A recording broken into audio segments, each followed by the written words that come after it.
The sound of Emma Rose's desperate sobs carried through the thin walls of her bedroom like a mournful wind across the Montana plains. Helena Richardson clutched the letter in her trembling hands, reading once more the words that had sealed her fate. Her father, in his final act before consumption took him, had arranged for her to marry Nathaniel Blackburn, the wealthiest and most feared cattle rancher in Fort Benton, Montana Territory. The year was 1878, and Helena had just turned 20. She had dreams beyond this dusty frontier town, dreams of teaching, of independence, of love that grew from affection rather than necessity. But with her father's passing, leaving debts that threatened to swallow what little they had, those dreams seemed as distant as the eastern cities she'd read about in books. "You can't go through with it," Emma insisted, her voice breaking. At 22, Emma was Helena's dearest friend and the only one who truly understood what this marriage would mean. "Everyone knows what kind of man Blackburn is." Helena folded the letter carefully, tucking it into her apron pocket. "What choice do I have? The banker came by yesterday. If I don't honor Father's arrangement, we lose everything, the house, the land. I'll have nowhere to go." Emma crossed the small bedroom, taking Helena's hands in hers. "You could come stay with us. Pa wouldn't mind. Your family can barely feed themselves, Emma. I won't burden them." Helena moved to the window, looking out at the main street of Fort Benton. The settlement had grown considerably since the steamboats started regularly docking at the Missouri River landing, bringing supplies and fortune seekers heading to the gold fields. Besides, Mr. Blackburn isn't. She couldn't bring herself to defend him. Everyone in 3 counties knew Nathaniel Blackburn's reputation. At 45, he'd buried 2 wives already.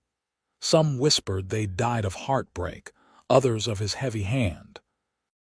His Diamond B Ranch was the largest in the territory, and he ruled it and his men with iron discipline and swift punishment.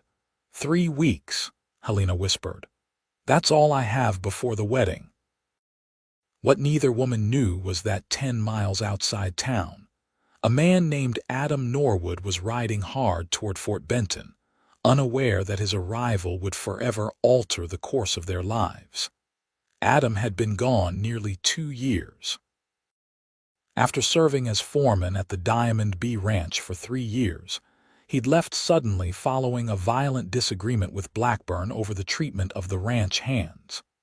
He'd headed to Wyoming, working his way through various outfits, building a reputation as a skilled horseman and an honest worker.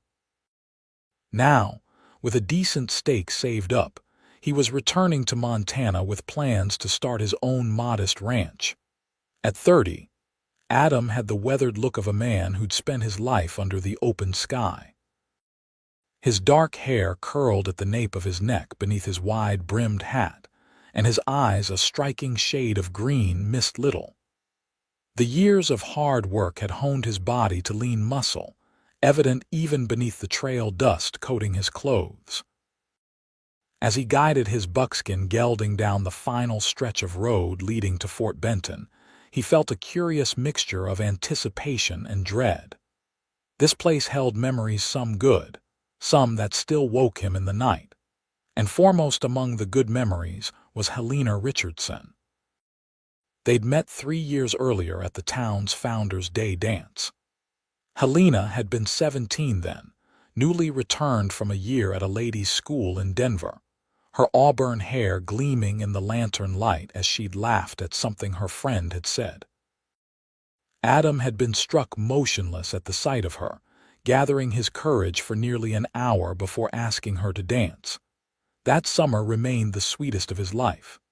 They'd met whenever possible at church socials, town gatherings, occasionally when Helena came to town for supplies. Nothing improper, always chaperoned, but Adam had fallen deeply in love with her quick mind, her gentle spirit, and her dreams of someday teaching in the town school. Then came the falling out with Blackburn. Adam had discovered the rancher whipping one of the younger hands for losing track of several calves during a storm. The confrontation had turned violent, and Adam had left with a knife wound in his shoulder and a warning never to return to Diamond B Land. He'd written to Helena explaining his sudden departure, but never received a reply. Pride and hurt had prevented him from writing again, and eventually he'd convinced himself it was for the best. What could he offer a girl like Helena with no land and few prospects? But he'd never forgotten her. And now, as Fort Benton came into view, he wondered if she still lived there, if she'd married, if she ever thought of him. He had no idea how directly their paths were about to cross. 2 days after receiving the letter, Helena found herself being measured for a wedding dress she had no desire to wear. Mrs. Patterson, the town's seamstress, clucked sympathetically as she pinned the pale ivory fabric. "Such a shame about your father, dear. He was a good man, just had a streak of bad luck toward the end." The older woman's hands were gentle as she worked. "And Mr. Blackburn, well, he's certainly established. You won't want for anything." Helena stared at her reflection in the spotted mirror. Her auburn hair was pulled back in a simple knot, and her hazel eyes looked enormous in her pale face. "Yes, Mrs. Patterson, I'm very fortunate." The lie tasted bitter. Yesterday, Nathaniel Blackburn had visited to discuss arrangements, as he'd put it. He'd surveyed her father's modest home with obvious disdain, then examined Helena with the same calculating gaze he might use when assessing livestock. "You're prettier than your miniature suggested," he'd said, circling her as she stood rigid in the parlor. "A bit thin, but that can be remedied with proper feeding. I expect you'll give me sons." He'd reached out to touch her face then, and it had taken every ounce of Helena's willpower not to flinch. His fingers were cold against her cheek, his nails yellowed and slightly too long. When he'd left, she'd scrubbed her face until the skin was raw. "All done for today, dear," Mrs. Patterson said, helping Helena step carefully from the stool. "I'll have the first fitting ready next week." Helena nodded, fighting back tears. 1 week closer to a lifetime of imprisonment. As she stepped onto the boardwalk, she nearly collided with Sheriff Thomas Miller. The lawman steadied her with a gentle hand. "Careful there, Miss Richardson." His kind eyes crinkled with concern. "You seem a bit distracted today." "Wedding preparations," she replied with a forced smile. The sheriff's expression changed subtly. "Yes, I heard about your engagement. Mr. Blackburn was quite vocal about it at the saloon last night." Something in his tone made Helena pause. "Oh," Sheriff Miller glanced around, then lowered his voice. "Miss Richardson, I don't mean to overstep, but if you ever need assistance, my office door is always open." Before she could respond, a commotion down the street caught their attention. A rider was coming in fast, his horse kicking up dust. As he drew closer, Helena felt the blood drain from her face. "Adam," she whispered. Adam slowed his gelding as he reached the main street, nodding to familiar faces as he passed. 3 years had brought changes to Fort Benton. New buildings, new businesses, but the essential character remained the same. His gaze wandered over the storefronts, cataloging differences, when suddenly his heart stopped. Standing on the boardwalk outside the seamstress shop was Helena Richardson, more beautiful than his memory had preserved. For a moment, he couldn't breathe, couldn't think. Then their eyes met across the dusty street, and the world around them seemed to fall away. He dismounted without conscious thought, looping his reins around a hitching post. In a daze, he crossed to where she stood with Sheriff Miller. "Miss Richardson," he managed, removing his hat. "It's good to see you, Mr. Norwood." Her voice was soft, strained. "You've returned to Fort Benton." Sheriff Miller looked between them, then tactfully excused himself, tipping his hat to Helena before striding away. For a long moment, they simply stared at each other, the busy street fading into background noise. Adam drank in the sight of her, the slight freckling across her nose that he'd always found endearing, the graceful curve of her neck, the way she still twisted her hands together when nervous. "How have you been, Helena?" he asked finally, his voice rougher than he intended. Well enough." She glanced down. "My father passed last month. I'm sorry to hear that." He genuinely was. Jonathan Richardson had been a decent man, trying to make a living as a merchant in a town where most trade came from the river or the ranches. "Thank you." She seemed to be struggling for words. "And you?" Wyoming, was it? So she had received his letter. The knowledge brought both relief and confusion. If she'd read his explanation, why hadn't she responded? "Yes, various places. I've been saving up, planning to start my own place." He hesitated. "Helena, about when I left, I can't do this," she interrupted suddenly, her voice breaking. "I'm sorry, Adam, but I can't." Before he could respond, she gathered her skirts and hurried down the boardwalk, disappearing around a corner. Adam stood rooted to the spot, hat still in hand, bewilderment and hurt washing over him in equal measure. Well, Adam Norwood." The drawling voice sent a chill down Adam's spine. He turned slowly to find himself facing Jed McCreary, Blackburn's right-hand man and enforcer. The man's thin face wore its customary sneering smile. "McCreary," Adam acknowledged coldly. "Still doing Blackburn's dirty work. Still got a smart mouth, I see." McCreary spat tobacco juice near Adam's boot. "Boss man won't be happy to hear you're back in town. I'm not on Diamond B land." "What I do in Fort Benton is none of Blackburn's business." McCreary's eyes narrowed. "Everything in this territory is Mr. Blackburn's business, especially his fiancée." The words hit Adam like a physical blow. "What did you say?" "You heard me." McCreary's smile widened, revealing tobacco-stained teeth. "Miss Richardson and the boss are getting hitched in 3 weeks' time. Big celebration planned. Course you won't be invited." Adam fought to keep his expression neutral, though inside his mind was reeling. Helena marrying Blackburn. It couldn't be possible. The man was old enough to be her father, known for his cruelty and ruthlessness. "You're lying," he said flatly. "Ask around town if you don't believe me." McCreary adjusted his gun belt. "But if I were you, I'd ride on out of Fort Benton, for your health."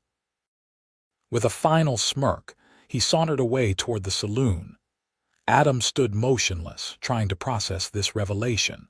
It explained Helena's reaction to seeing him, her abrupt departure. But it made no sense.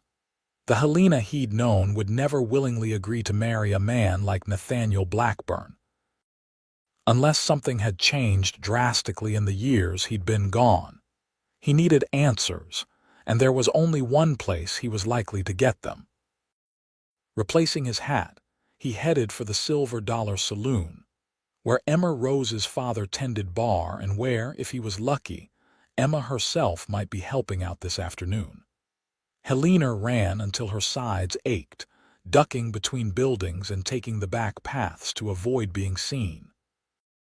Finally, she collapsed against the wall of the livery stable, gasping for breath, tears streaming down her face. Adam was back. After 2 years of silence, after she'd resigned herself to never seeing him again, he had appeared like a ghost from her past. And now he would witness her marry the very man who had driven him away. The irony was too cruel. She remembered receiving his letter, explaining the fight with Blackburn, his need to leave immediately, his hope that she would wait for him. She had written back immediately, pouring her heart onto the page, telling him she would wait forever if needed. But her father, already ill and worried about her future, had intercepted the letter before it could be sent. He'd confessed this to her on his deathbed. Along with his arrangement with Blackburn, the wealthy rancher would forgive all of Jonathan Richardson's debts in exchange for Helena's hand in marriage. "He'll provide for you," her father had wheezed, clutching her hand with surprising strength. "You'll never want for anything. Promise me, Helena. Promise you'll honor this agreement." And she had promised, watching the relief wash over his face before death took him. What choice did she have? The debts would swallow any inheritance, leaving her destitute. Teaching positions were scarce and paid barely enough to survive. With no relatives to turn to, Blackburn's offer, regardless of the strings attached, was her only option. But seeing Adam again, hearing his voice, looking into those green eyes that had haunted her dreams, it brought back every feeling she'd fought to suppress. "Miss Richardson, are you all right?" Helena startled, hastily wiping her tears. Olivia Jenkins, the blacksmith's daughter, stood a few feet away, concern written across her freckled face. "Yes, thank you, Olivia, just catching my breath." The younger girl looked unconvinced but nodded politely. "Pa says congratulations on your engagement. He heard Mr. Blackburn talking about it at the Lucky Horseshoe last night." Helena forced a smile. "Thank you.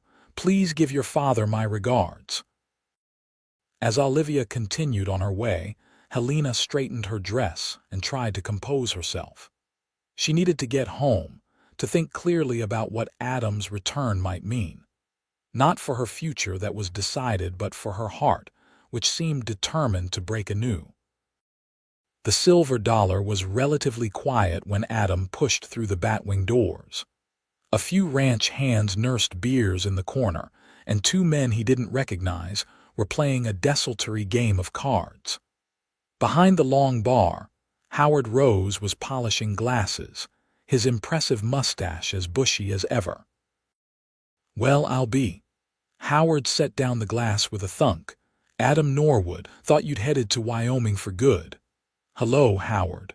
Adam approached the bar, accepting the older man's firm handshake.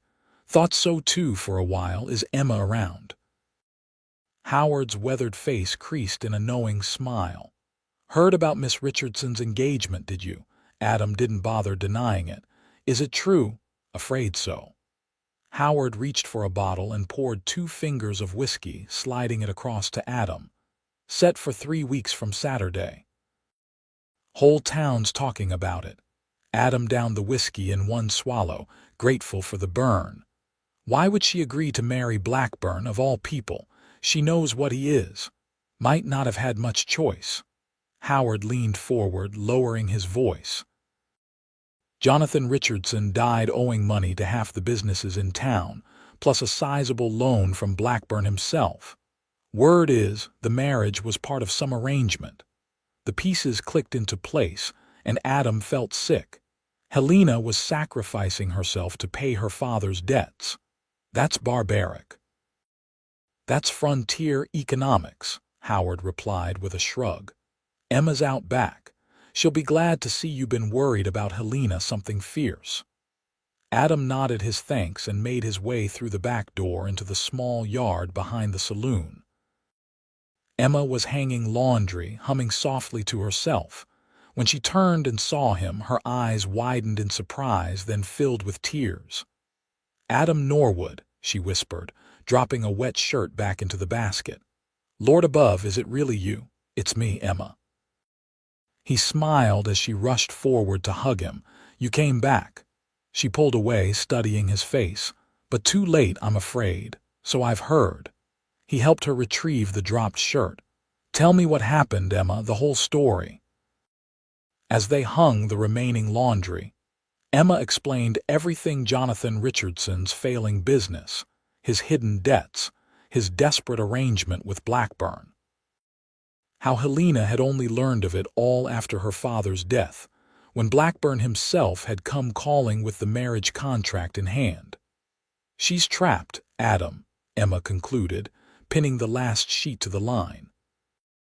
"If she refuses, she loses everything: the house, the store, everything her father worked for. And Blackburn made it clear he'd ensure no one in town would help her." "There has to be a way out," Adam insisted. "Has she considered just leaving, starting fresh somewhere else?" Emma shook her head. "With what money, and go where? A woman alone has few options, as you well know. She sighed heavily. Besides, she gave her word to her dying father. Helena takes such promises seriously. Adam ran a hand through his hair in frustration. I need to talk to her. Properly, not a chance encounter on the street. She's staying at the house on Pine Street, her father's place. Emma gave him a searching look. What are you planning, Adam? Because if you're just going to disappear again after stirring up trouble, I'd rather you ride right back out of town. I'm not going anywhere, he said firmly. Not this time. Emma studied him a moment longer, then nodded, apparently satisfied. She walks to the cemetery most evenings around sunset, takes flowers to her father's grave. You might find her there alone. Adam's jaw tightened with resolve. Thank you, Emma. As the sun began its descent behind the distant mountains, Helena made her way along the familiar path to the small cemetery on the western edge of town. In her hands, she carried a small bunch of wildflowers she'd gathered from the meadow behind her home. The cemetery was quiet, as it always was at this hour. Most townsfolk avoided it after sunset, but Helena found a strange peace among the weathered stones and wooden markers. Here, at least, she could speak freely, without fear of judgment or pity. She knelt beside her father's grave, carefully placing the flowers against the simple wooden cross that marked his final resting place. A proper headstone would come later, once she was married and had access to Blackburn's money. Another item on the endless list of reasons why this marriage was necessary. "Hello, Father," she said softly. "It's been a difficult day." The admission felt like opening a floodgate. Words poured from her fear of the approaching wedding, her dread of life with Blackburn, and finally the shock of seeing Adam again. "He looked well," she whispered, tracing her finger along the carved letters of her father's name. "Strong. His eyes are still the same kind, honest. I wish." Her voice caught. "I wish things could be different. They can be." Helena gasped, spinning around to find Adam standing a few yards away, his hat in his hands. The setting sun cast long shadows across his face, but she could see the intensity in his gaze. "You shouldn't be here," she said, rising quickly to her feet. "I needed to talk to you." He took a step closer, then stopped, as if afraid of frightening her away. "Helena, you can't marry Blackburn. You have no right to tell me what I can or cannot do." The words came out harsher than she intended, fueled by pain and frustration. "No, I don't," he conceded. "But I know you, Helena. I know your heart, and I know you don't love him." She let out a bitter laugh. "Love? Do you think love has anything to do with this arrangement? It should. It must." Adam closed the distance between them, stopping just short of reaching for her. "I've learned about your situation. Your father's debts, Blackburn's offer, but there has to be another way. If there is, I haven't found it." Helena wrapped her arms around herself, suddenly cold despite the warm evening. "What would you have me do, Adam? Run away, become a laundress in some mining camp, or perhaps something worse? I'd have you marry me instead." The words hung in the air between them, unexpected and breathtaking. Helena stared at him, certain she'd misheard. "What did you say? Marry me?" he repeated, his voice steadier now. "I've spent 2 years working and saving. I came back to start my own ranch. It won't be anything like Blackburn's spread, but it would be ours. I can take on your father's debts, pay them off over time." Hope flickered briefly in her chest before reality extinguished it. "Blackburn would never agree. He wants this marriage, Adam. Not for love, not even really for me, but for what it represents: another acquisition, another victory." "Then we'll leave," Adam insisted. "Tonight, if necessary, go somewhere he can't find us, and spend our lives looking over our shoulders." She shook her head sadly. "You don't know him like I do. He'd never stop hunting us. I'm not afraid of Nathaniel Blackburn. You should be." Helena took a deep breath, steeling herself for what she had to say. "Adam, I made a promise to my father. I gave my word. That has to mean something. He studied her face in the fading light. Do you remember what you said to me that last night before I left for Wyoming, when we met by the river? Helena closed her eyes, the memory washing over her like a physical pain. They'd stolen a few moments alone against all propriety. He'd kissed her for the first and only time, and she'd told him she loved him. That was a lifetime ago, she whispered. Was it? He stepped closer, close enough now that she could feel the warmth radiating from him. Because for me, Helena, nothing has changed. I loved you then, and I love you now. If you can look me in the eye and tell me you feel nothing for me, I'll ride away and never trouble you again. She opened her eyes, meeting his gaze. It doesn't matter what I feel. This is about survival. It's about more than that, and you know it. His voice was gentle but insistent. Just tell me one thing. Do you want to marry Blackburn? Of course not, she admitted, the words escaping before she could stop them. The thought of it makes me ill, but then that's enough for now. Adam finally reached for her hand, his touch sending electricity through her veins. Give me time, Helena, just a little time to find a solution. Don't resign yourself to this fate yet. She should pull away. She should tell him it was hopeless, that he was making everything harder. Instead, she found herself clinging to his hand like a lifeline.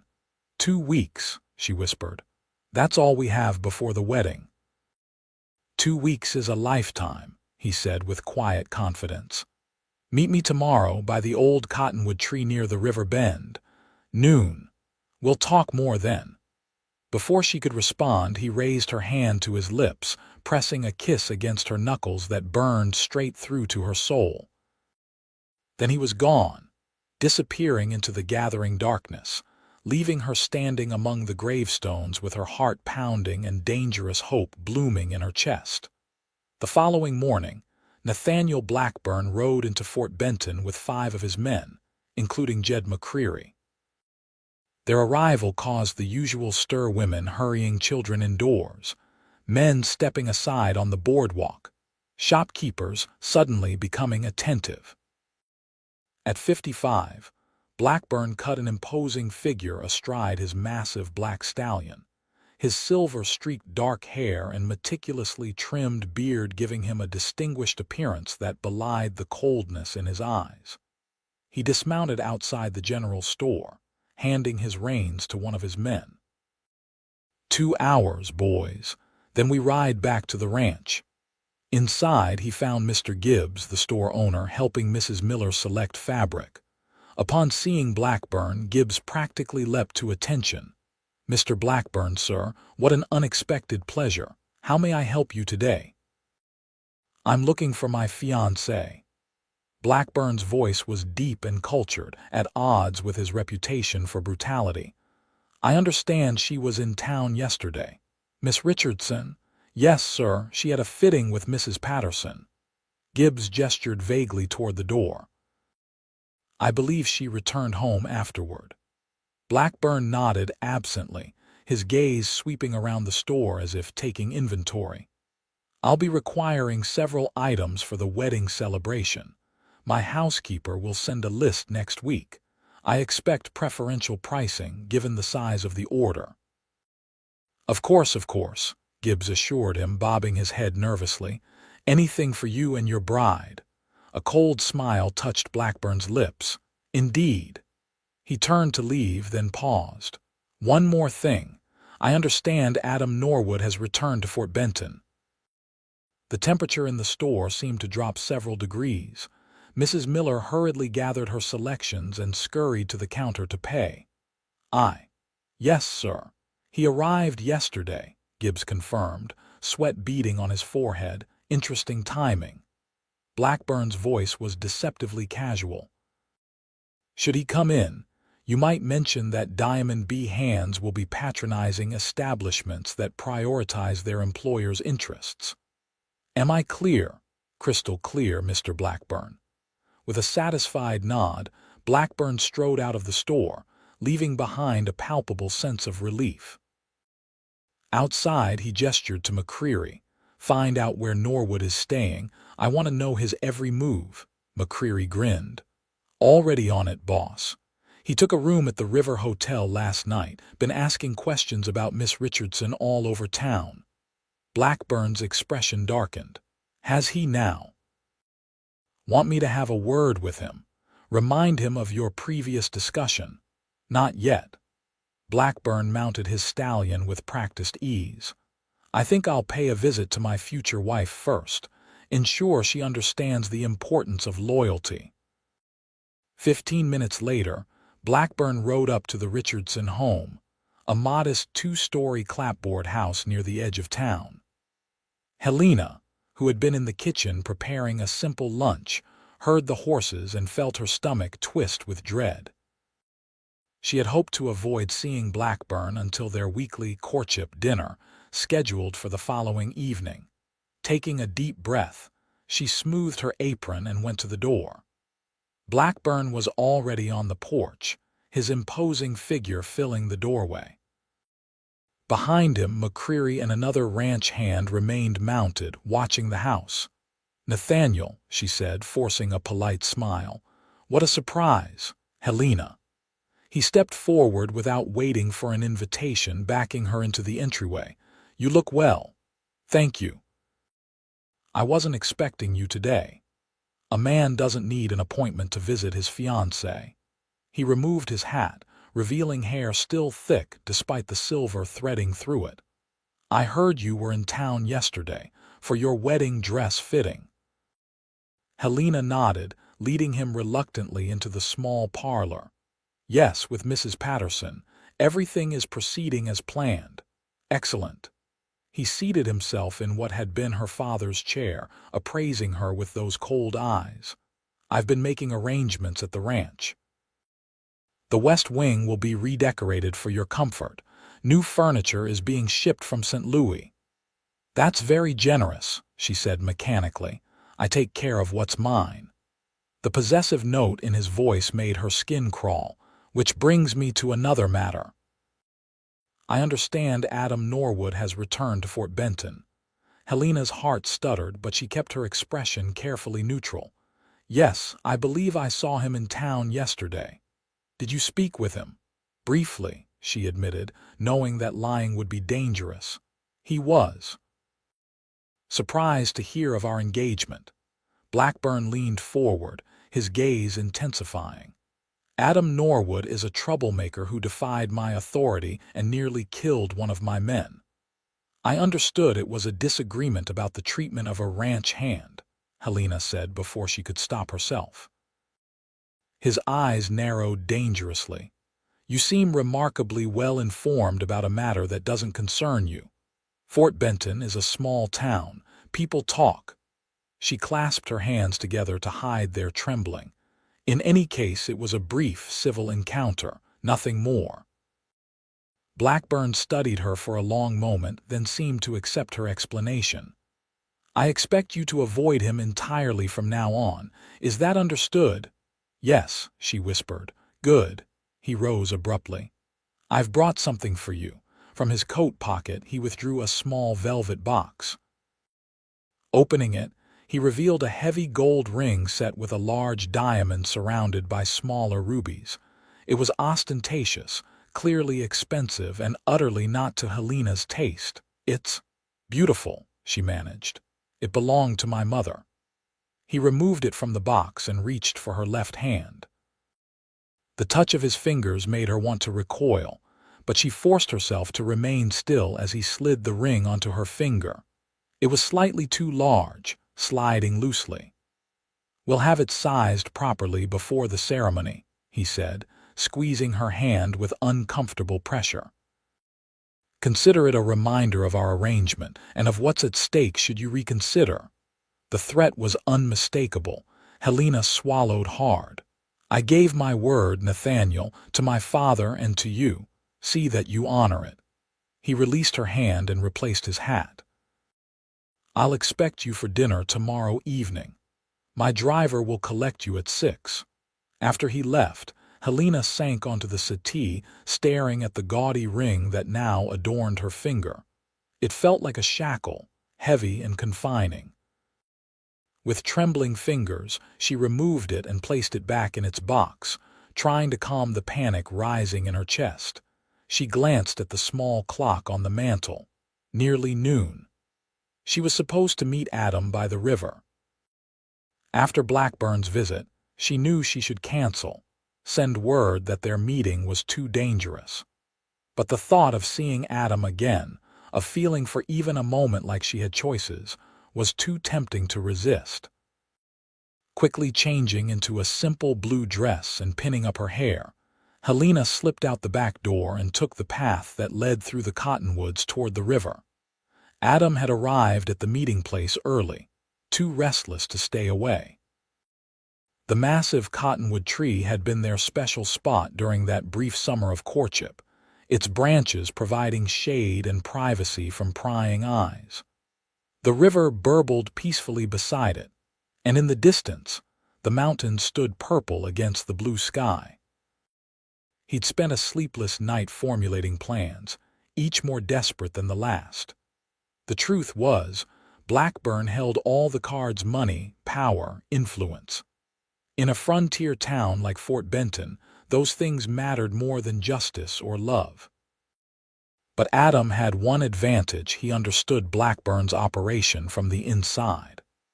3 years as foreman had given him intimate knowledge of the rancher's business practices, including some that wouldn't bear legal scrutiny. The question was whether that knowledge could be leveraged quickly enough to help Helena. He heard her approach before he saw the soft crunch of footsteps on the needle-strewn path. When she emerged into the small clearing, his breath caught. The blue of her dress matched the river behind her, and tendrils of auburn hair had escaped her careful pins, framing her face. She looked younger somehow, more like the girl he'd fallen in love with. Then he noticed her expression tense, frightened, and his concern sharpened. "What's wrong?" he asked immediately. "Blackburn came to my house this morning." She glanced over her shoulder nervously. "He knows you're back in town. He warned me to stay away from you." Adam's jaw tightened. "Did he threaten you?" "Not directly. He never does." She sat on a large rock near the water's edge, smoothing her skirts with shaking hands. "He brought me an engagement ring. His mother's."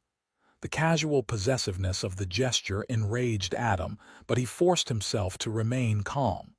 "Helena, listen to me. I spent half the night talking to people in town: the banker, the telegraph operator, even Judge Wilson. I think there might be a way out of this." Hope flickered in her eyes. "What way?"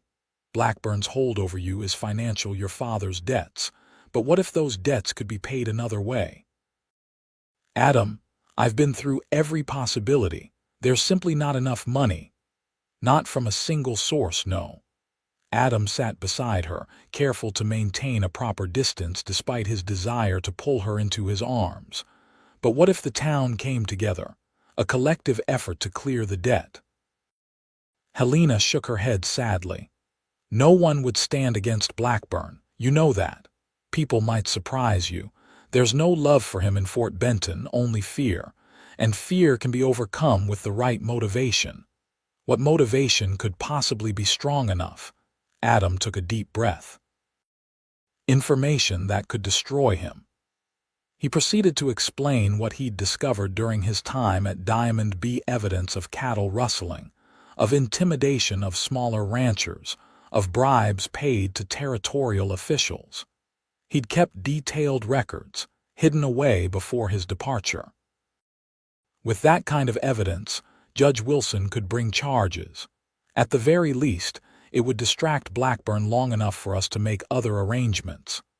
Helena listened intently, her expression a mixture of hope and skepticism. "It sounds dangerous, Adam." "Blackburn doesn't forgive people who cross him." "I crossed him once and survived," Adam pointed out. "Besides, I'm not suggesting we fight him directly. This is about finding leverage, creating an opportunity." She was quiet for a moment, considering. "Even if we could pay the debts, he wouldn't simply let me go. It's become a matter of pride for him now. He wants to own me like he owns everything else in this territory. Then we'll have to make staying away from you the prideful choice." Adam reached for her hand, relieved when she didn't pull away. "Helena, do you trust me?" She looked up at him, her hazel eyes searching his face. "Yes," she said finally. "Despite everything, I do." The simple admission filled him with renewed determination. "Then give me these 2 weeks. Let me try, that's all I ask." For the first time since their reunion, a genuine smile touched her lips. "What do you need me to do?" "For now, continue as if nothing has changed. Attend your dinner with Blackburn tomorrow, be the obedient fiancé he expects." Adam squeezed her hand gently. "Meanwhile, I'll set things in motion. We'll need allies, people willing to take a stand when the time comes." "Emma and Howard will help," Helena offered, "and possibly Sheriff Miller. He hinted that he had concerns about my engagement." "Good. That's a start." Adam glanced at the sun's position. "You should get back before you're missed." Helena nodded reluctantly. "When will I see you again?" "I'll send word through Emma." He stood, helping her to her feet. "Helena, whatever happens, know that I came back for you. Everything else, the ranch, my plans, they're meaningless without you." She stepped closer, her eyes bright with unshed tears. "I never stopped loving you, Adam. Not for a single day." Before he could respond, she rose on her toes and pressed her lips to his in a brief, sweet kiss. Then she was gone, hurrying back along the path toward town, leaving Adam with the taste of her on his lips and renewed purpose in his heart. The next evening found Helena seated across from Nathaniel Blackburn in the private dining room of the Diamond B Ranch house. The massive oak table, set for 2 at one end, stretched between them like a chasm. Crystal glinted in the lamplight, and the finest china Helena had ever seen held portions of expertly prepared food that she could barely bring herself to touch. "You're not eating," Blackburn observed, cutting into his steak with precise movements. "Chef Werner was highly recommended. His services don't come cheaply." "The food is wonderful," Helena assured him, forcing herself to take a bite of the tender meat. "I'm simply not accustomed to such rich fare." Blackburn nodded approvingly. "You'll adapt. A rancher's wife must maintain her strength." The casualness with which he discussed their future made Helena's skin crawl, but she maintained her composure. As Adam had suggested, she played the role of compliant fiancée, asking appropriate questions about the ranch operations and listening attentively to Blackburn's lengthy explanations. "The south pastures need additional water access," he was saying. "I've purchased another 1,000 acres along the creek, which should resolve the issue." The previous owner was reluctant, but eventually saw reason. Helena wondered what form that reason had taken: financial pressure, threats, or worse. She'd heard stories about smaller ranchers who'd stood against Blackburn, only to face mysterious accidents or sudden reversals of fortune. "It sounds like you've thought of everything," she said diplomatically. "I always do." He studied her over the rim of his wineglass. "You're wearing the ring." Helena glanced down at her left hand, where the oversized diamond caught the light. She'd put it on reluctantly before his driver arrived, knowing Blackburn would expect it. "Yes, it's lovely, though perhaps a bit large for everyday wear." "Nonsense. A man in my position expects his wife to reflect his status." He set down his glass. "After the wedding, we'll travel to San Francisco to select a proper wardrobe for you. Your current attire is inadequate." The criticism stung, though Helena knew it shouldn't matter. "I've always dressed simply, as befitted a merchant's daughter. As my wife, you'll have different responsibilities, different expectations." His gaze raked over her in a way that made her feel exposed. "You'll entertain territorial officials, business associates. You'll be an extension of me." "Not a partner," Helena noted. "An extension. A possession." She took another sip of wine, trying to hide her revulsion. Speaking of the wedding, Blackburn continued, I've invited the governor. He's unlikely to attend, but the gesture is important. Judge Wilson will perform the ceremony, of course. I expect no fewer than 200 guests, 200 witnesses to her imprisonment. Helena forced a smile. That sounds overwhelming. You'll have proper help by then. I've hired a housekeeper from Denver, a woman who's managed large households before. She'll see to your education in such matters. As the meal progressed, Blackburn outlined more of his expectations children within the first year of marriage. Helena's complete withdrawal from town activities, except those he deemed appropriate. Her submission to his judgment in all things. It was less a vision of marriage than a blueprint for ownership. By the time dessert was served, an elaborate confection that Helena couldn't identify, she felt physically ill from the effort of maintaining her facade. When Blackburn suggested a tour of the house, particularly the west wing that would be her domain, she almost broke. Perhaps another time, she said carefully. It's growing late and I'm feeling somewhat fatigued. His expression hardened momentarily, then smoothed into false concern. Of course, a young woman needs her rest.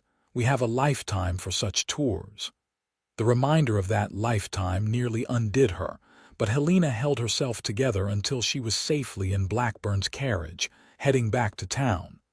Only then did she allow silent tears to fall, hidden by the darkness. Meanwhile, Adam had spent the day gathering allies. His first stop had been the sheriff's office, where Thomas Miller had listened gravely to his concerns about Helena's situation. I've had my suspicions about Blackburn for years, the lawman admitted, but suspicion isn't enough. I need evidence, witnesses willing to testify. What if I could provide both? Adam asked, outlining what he knew about Blackburn's illegal activities. Sheriff Miller stroked his mustache thoughtfully. That might be enough to bring him before a judge. But Helena's situation is complicated by the legal contract between her father and Blackburn. Breaking that agreement could have consequences beyond the wedding itself. I understand the risks, Adam insisted. But surely there's a difference between a business arrangement and forcing a woman into marriage against her will. Morally, yes, legally. The sheriff shrugged. Frontier law has its limitations, but I'm willing to help where I can. From there, Adam had gone to the bank, where Mr. Finch, the manager, had been more circumspect but ultimately sympathetic. Miss Richardson's predicament is unfortunate, Finch acknowledged, glancing around nervously despite being alone with Adam in his office. Her father's debts are substantial, but not insurmountable with the right investors. Meaning that several businessmen in town have expressed private concerns about Blackburn's growing influence. They might be persuaded to contribute to a fund that would clear those debts, provided certain guarantees were in place.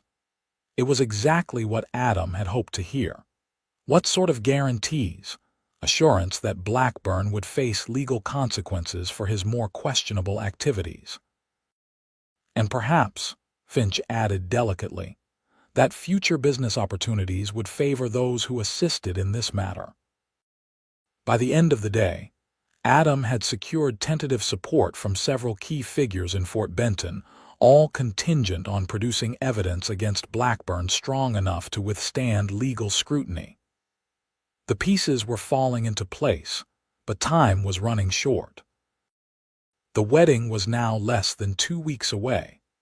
Emma had arranged for him to meet Helena again the following morning at her father's store under the pretense of selecting goods for his new ranch. It would be their first opportunity to coordinate their plans, and Adam spent a restless night planning exactly what needed to be done. The Richardson Mercantile had once been a thriving business, supplying everything from nails to fabric to coffee for the growing settlement of Fort Benton. Now, with Jonathan Richardson gone, it had a neglected air, shelves only partially stocked, dust gathering in corners. Helena had opened it just for their meeting, hanging the closed sign on the door to ensure privacy. When Adam entered, the bell above the door jangling softly, he found her behind the counter, ledger open before her. "Good morning," she said, her smile not quite reaching her eyes. "Did you find everything you were looking for?" Adam played along with the charade, aware that anyone passing might glance through the windows. "I believe so.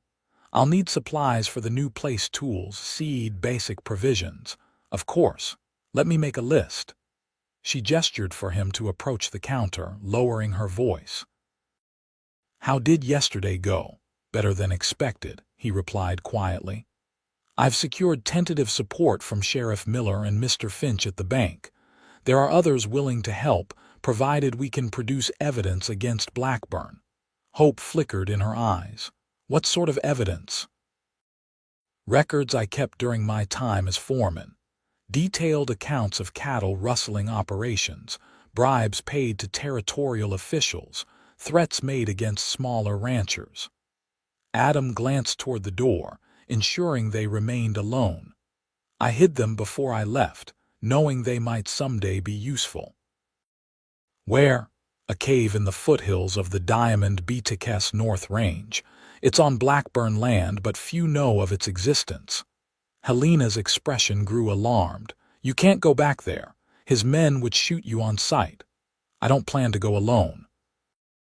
Adam reached across the counter, briefly touching her hand. "Sheriff Miller has agreed to accompany me under the pretense of investigating cattle thefts in the area. His presence should provide some protection." "It's still dangerous," she insisted. "If Blackburn suspects anything." "It's worth the risk." Adam held her gaze steadily. "I spoke with Judge Wilson as well. If we can provide sufficient evidence, he's willing to issue warrants not just for financial crimes, but for intimidation and possibly assault." Helena absorbed this information, her brow furrowed in thought. "When will you go?" "Tomorrow night. The sooner we retrieve those records, the sooner we can act." Adam hesitated. "There's something else. Mr. Finch believes several businessmen would contribute to clear your father's debts if Blackburn were no longer a threat." "Why would they do that?" "Self-interest, mostly. They've chafed under Blackburn's control of the territory's commerce. They see an opportunity to rebalance power in Fort Benton." Adam smiled slightly. "And some genuinely like you and your father, and dislike seeing you forced into this arrangement." For the first time since their reunion, genuine hope brightened Helena's features. "Do you really think this could work?" "I believe it can," Adam affirmed. "But we need to be prepared for all outcomes. If things go wrong, we may need to leave Fort Benton quickly." Helena's smile faded. "Leave?" "But my father's store, his legacy, would be better honored by your happiness than your sacrifice," Adam said gently. "Besides, we could always return once the situation is resolved." Before Helena could respond, the bell above the door jangled. They sprang apart as Jed McCreary sauntered in, his thin face twisted in a smirk. "Well, well, what have we here?" McCreary's hand rested meaningfully on his holstered pistol. "Bit early for shopping, ain't it, Norwood?" Adam maintained a neutral expression. "Just picking up supplies for my new place, McCreary. Nothing that concerns you or your employer." "Everything in this town concerns Mr. Blackburn, especially when it involves his fiancée." McCreary's gaze shifted to Helena. "Does he know you're entertaining visitors, Miss Richardson?" "Mr. Norwood is a customer," Helena replied coolly. "The store may be closing soon, but we still serve the public during regular hours." McCreary chuckled, a dry sound with no humor in it. "Mighty dedicated to business, aren't you?" "I'm sure Mr. Blackburn will be interested to hear about your customer service." "Is that a threat, McCreary?" Adam stepped forward, positioning himself between Helena and the gunman. "Just an observation." McCreary backed toward the door. "Enjoy your shopping, Norwood, while you can." After he left, Helena sank onto a stool behind the counter, her face pale. "He'll tell Blackburn I've put you in danger." "I was already in danger," Adam assured her, "but this changes things. We need to move quickly before Blackburn can react." "What should I do?" "Continue as normal. If Blackburn confronts you, tell him I came to buy supplies, nothing more. It's the truth." Adam moved to the door, checking the street outside. McCreary was nowhere in sight. "I'll send word through Emma after we retrieve the records. Until then, be careful." Helena nodded, her expression resolute despite her fear. "You too, Adam, please." As he stepped onto the boardwalk, Adam felt the weight of their precarious situation. McCreary's appearance was no coincidence. Blackburn was having him watched, which meant time was running out faster than anticipated. Whatever they were going to do, it had to happen now. Nathaniel Blackburn was not a man accustomed to challenges.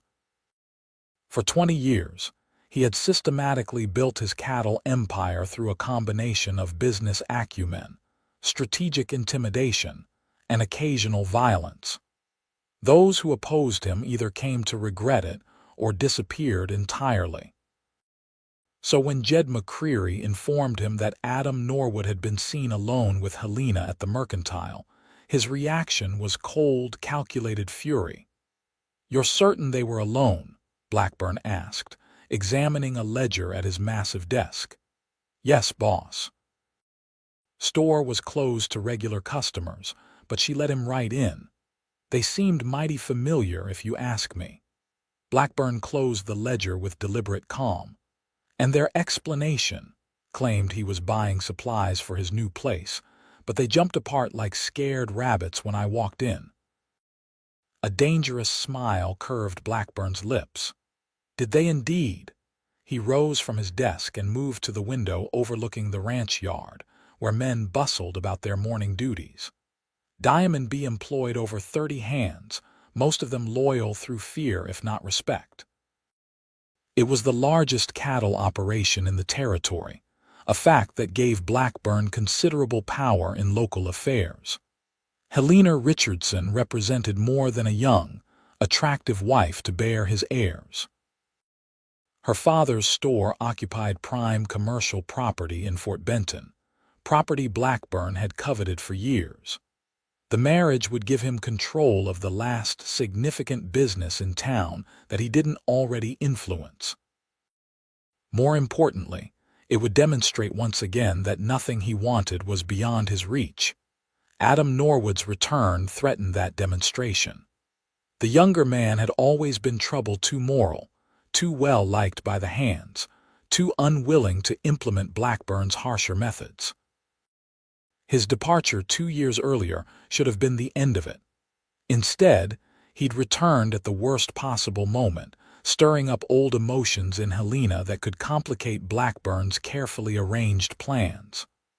"I want 4 men watching Norwood at all times," Blackburn instructed. "I want to know where he goes, who he speaks with, what he eats for breakfast. Understand?" "Yes, sir, and if he tries to see Miss Richardson again," Blackburn considered this. "Let him. For now, I'm curious to see just how far they'll go." "What about the wedding preparations?" "Still proceeding as planned, of course." Blackburn returned to his desk, opening a drawer to remove a small wooden box. Inside lay an antique pocket watch, gold with an ornate engraving. It had belonged to his father, a brutal man who had taught Nathaniel the value of patience and the sweet satisfaction of revenge served cold. "But perhaps we should accelerate the timeline." "Sir, move the wedding forward, this Saturday instead of next." "Judge Wilson can be persuaded to adjust his schedule." Blackburn closed the box with a sharp snap. "Meanwhile, I think it's time Helena understood exactly what's at stake in this arrangement." McCreary grinned. "Want me to have a word with her?" "No, this requires a more personal touch." Blackburn reached for his hat. "Have my horse saddled. I'll ride into town myself." As McCreary left to carry out his orders, Blackburn allowed himself a moment of reflection.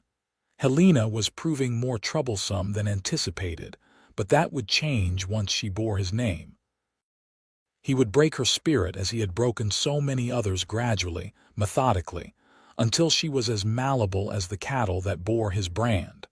And as for Adam Norwood, well, accidents happened frequently in cattle country, particularly to men who interfered with another man's property. Adam spent the afternoon making preparations with Sheriff Miller for their expedition to retrieve the hidden records. They would leave at dusk, traveling north along the river, before cutting east toward the foothills where the cave was located. "We'll need to be careful," Miller warned, checking the ammunition for his Winchester rifle. "Blackburn's men patrol those boundaries regularly, especially at night. The cave is in a box canyon, difficult to spot unless you know it's there," Adam explained, spreading a rough map on the sheriff's desk. "We can approach from the north through the old creek bed. It should provide cover most of the way." Miller studied the map with a frown. "Still risky. If we're caught on Diamond B land, Blackburn could claim we were trespassing, even rustling. My badge won't protect us much out there. That's why we need to move tonight before he has time to increase patrols." Adam traced the route with his finger. 4 hours round trip at most. The sheriff rolled up the map with a resigned sigh. "Meet me behind the livery at 7. Bring only what you need. We'll travel light and fast." As Adam left the sheriff's office, he couldn't shake the feeling of being watched. Scanning the street, he noticed 2 men loitering outside the Silver Dollar, their attention fixed too casually in his direction. Diamond B hands, no doubt, following Blackburn's orders. He adjusted his course, heading for the telegraph office instead of the hotel where he'd been staying. If Blackburn was having him watched, Adam needed to ensure Helena's safety before tonight's expedition. A simple message to his former employer in Wyoming might provide the insurance they needed. Meanwhile, Helena had returned home from the store, her mind racing with plans and fears. The encounter with McCreary had shaken her more than she'd admitted to Adam. Blackburn's right-hand man had a reputation for cruelty that sometimes exceeded even his employer's, particularly toward women. She was tidying the parlor when a knock at the door startled her. Through the front window, she glimpsed Blackburn's imposing figure on the porch, and her heart sank. Smoothing her skirts and composing her expression, she opened the door. "Nathaniel, this is unexpected." "A man should be able to visit his fiancée without appointment," he replied smoothly, removing his hat as he stepped inside without waiting for an invitation. Particularly when he hears concerning reports about her activities. Helena's mouth went dry, but she maintained her composure. "I'm not sure what you mean." "Don't play naive, Helena. It doesn't suit you." Blackburn moved to the parlor, examining the modest furnishings with thinly veiled disdain. "McCreary saw you with Norwood this morning, alone in your father's store, which was supposedly closed to the public." "Mr. Norwood came to purchase supplies," she explained, the rehearsed words sounding hollow even to her ears. "As one of the few people who knew my father well, he expressed his condolences regarding his passing." "And you felt this required a private meeting?" Helena lifted her chin defiantly. "The store wasn't closed because of him. I've been taking inventory, deciding what to sell before our marriage." Blackburn studied her for a long moment, his cold eyes seeming to pierce through her deception. Then, unexpectedly, he smiled.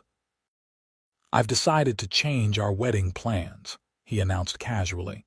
"Judge Wilson has agreed to perform the ceremony this Saturday instead of waiting 2 more weeks." The news hit Helena like a physical blow. "This Saturday? But that's impossible." "The preparations, the dress, are all details that can be managed." Blackburn took a seat in her father's chair, the same possessive gesture he'd made during his previous visit. "I see no reason to delay, especially given recent developments." Helena struggled to maintain her composure. This Saturday would give Adam only 3 days, not 2 weeks, to execute their plan. It changed everything. "I don't understand the rush," she said, fighting to keep her voice steady. "Don't you?" Blackburn's smile remained, but his eyes hardened. "Let me be clear, Helena. I'm aware of your history with Norwood. I'm even willing to overlook it given your youth and his persuasive nature, but my patience has limits." He rose suddenly, crossing to where she stood with predatory grace. Before she could retreat, he gripped her upper arms, his fingers digging painfully into her flesh. "You are going to be my wife," he said, his voice dangerously soft. "The arrangements are made, the contract signed. Any notions you have about Adam Norwood rescuing you from this fate are childish fantasies. Do you understand?" Helena forced herself to meet his gaze, though every instinct screamed at her to look away. "Yes." "Good." He released her abruptly. "Because I would hate for anything unfortunate to happen to him. Cattle country is dangerous. Men disappear." The threat was unmistakable. Helena felt cold fear settle in her stomach. "Are you saying you would harm him?" "I'm saying that actions have consequences." Blackburn adjusted his cuffs with deliberate precision. "Your father understood that in the end. He knew what would happen if his debts weren't settled to him, to you, to everything he'd built. That's why he agreed to our arrangement." Helena stared at him in dawning horror. "You threatened my father." I presented him with reality, "just as I'm doing with you now." Blackburn retrieved his hat. "The wedding will take place at noon on Saturday at the Diamond B. I'll send a carriage for you at 9. He paused at the door. "Oh, and Helena, I expect you to wear my mother's ring, continuously, from now until the ceremony."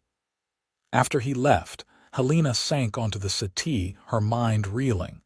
The accelerated wedding date changed everything. She needed to warn Adam immediately, before he risked his life retrieving evidence that might come too late. Grabbing her shawl, she hurried out the back door and took the alley route toward the River Hotel, where she knew Adam was staying. She had to reach him before he left with Sheriff Miller on their dangerous mission, before Blackburn's men could carry out whatever unfortunate accident their employer might have planned. As the sun began its descent toward the western mountains, casting long shadows across Fort Benton, the stakes of their desperate gamble had never been higher. Helena moved through the back streets of Fort Benton with growing apprehension, keeping to shadows whenever possible. Twice, she spotted Diamond B hands loitering near intersections, forcing her to change course. Blackburn was clearly having the town watched, anticipating her attempt to contact Adam.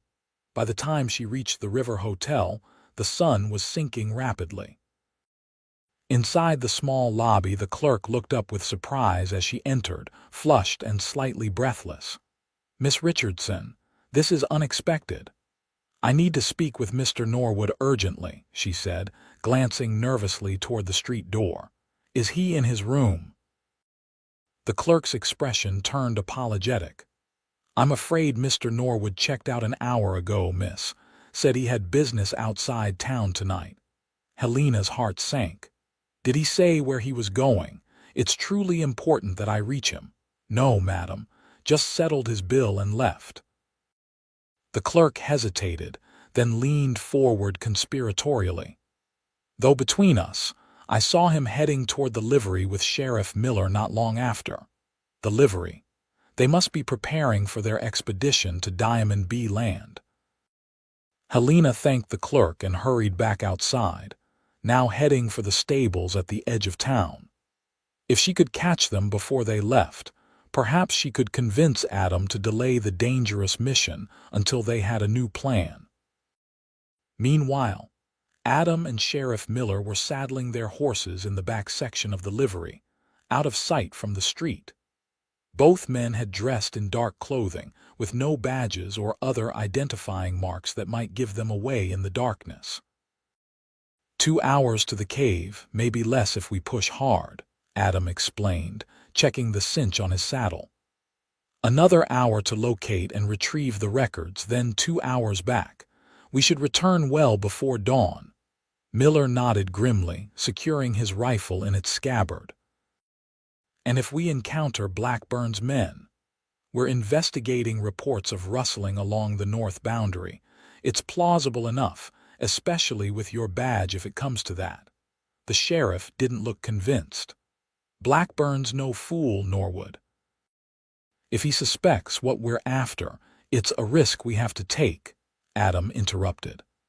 Especially now that he's having me watched. They led their horses toward the rear door of the livery, which opened onto a narrow path that would allow them to depart town unobserved. As Adam prepared to mount, a soft voice called his name from the shadows. Adam, he turned, startled, as Helena emerged from behind a stack of hay bales. Helena, what are you doing here? Thank God I found you in time. She rushed forward, grasping his arm. Blackburn was at my house. He's moved the wedding to this Saturday, just 3 days from now. Adam exchanged an alarmed glance with Sheriff Miller. Saturday? That doesn't give us much time. There's more, Helena continued urgently. He knows about us meeting this morning. He threatened you said unfortunate accidents happen in cattle country. Adam, I'm afraid he means to have you killed. The sheriff adjusted his hat grimly. That changes things. If Blackburn's accelerated his plans and is making threats, he might have men watching the north boundary more closely than usual. We have to postpone, Helena pleaded. Find another way. Adam considered their options quickly. Every instinct told him to abort the mission, to keep Helena safe above all else. But with the wedding now just days away, they had no time to formulate an alternate plan. We can't wait, he decided finally. With the wedding moved up, these records are more important than ever. They're our best chance to pressure Blackburn legally before Saturday. Then I'm coming with you, Helena declared. Both men stared at her in shock. Absolutely not, Adam responded immediately. It's far too dangerous. I'll be in more danger if I stay, she argued. If Blackburn discovers I warned you, who knows what he might do? Besides, I know the North Range as well as anyone. I used to ride there with my father before. Her voice trailed off, but her determination remained evident in her lifted chin and steady gaze. Sheriff Miller stroked his mustache thoughtfully. She might have a point about Blackburn. If he suspects she warned us, she could be in real trouble. I can ride and shoot, Helena added. Father made sure of that, and I'll follow your instructions precisely. Adam looked into her eyes, seeing the fear there but also the courage. He recognized that this wasn't just about her safety, it was about her reclaiming control over her own fate after weeks of helplessness. We'd need another horse, he said finally, the concession evident in his tone. Already saddled, came a new voice. Emma Rose stepped from the front of the livery, leading a sturdy bay mare. I figured Helena might need a quick way out of town, whatever happened. Helena embraced her friend gratefully. Emma, thank you. Just come back safe, Emma whispered. All of you. With no time to waste, Helena quickly changed into a pair of riding pants and a dark shirt that Emma had brought, attire that would allow her to move freely and attract less attention in the darkness. As she mounted the bay mare, Adam couldn't help noticing how natural she looked in the saddle, her back straight, her hands confident on the reins. Stay close to me, he instructed as they prepared to leave. If we encounter trouble, you follow the sheriff's lead, no questions asked. Understood. Helena nodded solemnly. Understood. The 3 riders slipped out the back of the livery and into the gathering dusk, keeping to lesser-used paths as they made their way north out of town. Behind them, Fort Benton settled into evening routines, unaware of the drama unfolding or the confrontation that would soon change the future of the settlement forever. The night closed around them like a protective cloak as they rode north along the Missouri River, keeping to the tree line that offered concealment from any watching eyes. Sheriff Miller led the way, his experienced eye scanning constantly for signs of danger. Adam rode behind Helena, positioned to shield her if necessary. For the first hour they traveled in near silence, the only sounds the soft thud of hooves on the packed earth and the occasional call of a night bird. As they left the river and turned east toward the foothills, the land opened up, offering less cover but faster travel. "We're approaching Diamond B land," Adam warned in a low voice. "From here on, we need to be especially vigilant." Helena nodded, adjusting her hat lower over her face. The riding pants and shirt Emma had provided fit reasonably well, allowing her to ride astride comfortably. In the darkness, she could easily be mistaken for a slight young man, a deliberate strategy to avoid drawing attention if they were spotted from a distance. They crossed a shallow creek and began ascending into the rocky foothills that marked the northern boundary of Blackburn's vast holdings. The terrain grew more challenging, forcing them to slow their pace and pick their way carefully along game trails that wound between granite outcroppings and scraggly pine trees. "How much further?" Sheriff Miller asked after they'd been climbing for nearly half an hour. "The canyon entrance is just beyond that ridge," Adam replied, pointing toward a darker shadow against the night sky. "The cave itself is about 100 yards in, hidden behind a stand of junipers." As they crested the ridge, a panoramic view opened before them, the vast expanse of the Diamond B spread out below, pinpricks of light marking the main ranch house and bunkhouses in the distance. Helena caught her breath at the sight. "It's enormous," she whispered. "I never realized." "Blackburn has been buying up smaller ranches for years," Adam explained grimly. "Some willingly sold, others were forced out through various means. Land, water rights, cattle, he takes what he wants." They dismounted at the entrance to a narrow box canyon, concealing their horses in a small copse of trees. Sheriff Miller produced 3 small lanterns from his saddlebag, lighting them and adjusting the wicks to produce minimal light. "I'll stay with the horses," he decided. "Keep watch. You two retrieve the documents and get back here as quickly as possible." Adam nodded agreement. "If you hear anything suspicious, whistle once. If there's immediate danger, fire a shot." Taking Helena's hand, he led her into the canyon, their lanterns casting eerie shadows against the rock walls. The passage narrowed in places, forcing them to proceed in single file. After several minutes of careful navigation, they reached a cluster of juniper trees growing improbably from the rocky ground. "The cave entrance is behind these," Adam explained, pushing aside branches to reveal a dark opening barely tall enough to enter without stooping. "I found it by accident while tracking strays during my first year as foreman. As far as I know, no one else on the Diamond B knows it exists." Helena followed him through the narrow entrance, which opened surprisingly into a larger chamber beyond. Their lanterns illuminated ancient pictographs on the walls, evidence that they were not the first to find refuge in this hidden space. "Those are beautiful," Helena whispered, raising her light to examine the faded red and black images of animals and human figures. "The Blackfeet considered this a sacred place, according to an old tracker who once showed me similar caves." Adam moved toward the back of the chamber, where a natural shelf of rock jutted from the wall. "The records are here." He reached up, feeling along the shelf until his fingers found what they sought, an oilskin-wrapped package secured with twine. Bringing it down carefully, he unwrapped the outer covering to reveal a leather-bound ledger and several folded documents. "This is everything?" Helena asked, holding her lantern closer. "Everything I could document," Adam confirmed. Dates, amounts, names of the ranchers who were threatened or driven off. Records of cattle stolen from neighboring ranches and rebranded with the Diamond B mark.